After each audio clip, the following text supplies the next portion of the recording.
Well, it was 2007 when I had my deep run in the main event, and I had just graduated college in 2005. So I'd only really been playing professionally for not even 2 years by that point, but tournaments, I'd probably only been playing for, 8 months or so. And I didn't have that much experience in 10Ks, played 3 or 4 10Ks leading up to the main event. I had very limited tournament knowledge, but obviously if you're ever gonna take a shot, you're gonna do it in the main event.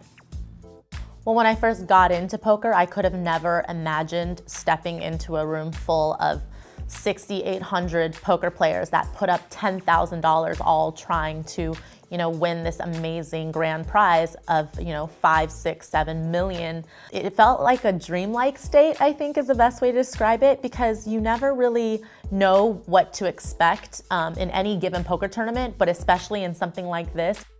Obviously very exciting, but I would say that I was very nervous coming into that day. I believe it was towards the end of day 2 when I was faced with a huge decision for my tournament life. There was a lot of action pre-flop. It was, 3 or 4 bet to me.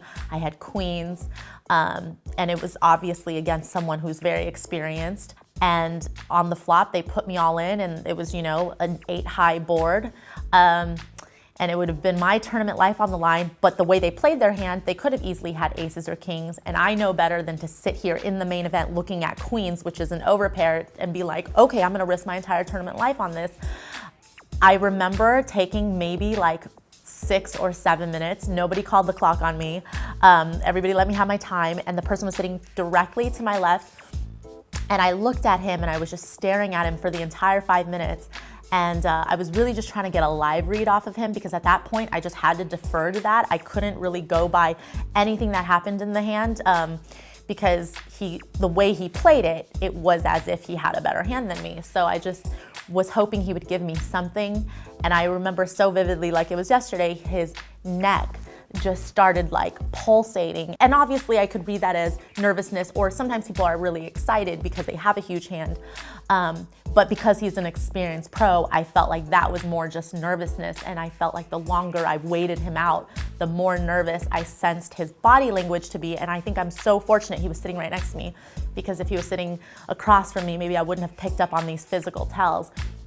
And I remember I called, but when I called, I wasn't looking at the hand that he was gonna turn over. I just looked at him, because once you say the words call, their face will just, it'll be written all over their face, whether they were bluffing or not. And of course, I could immediately tell that I made the right decision. He flipped over ace king, but I still had to fade the turn in the river. And I remember just thinking like, this is like the biggest 2 cards that are about to come down right now.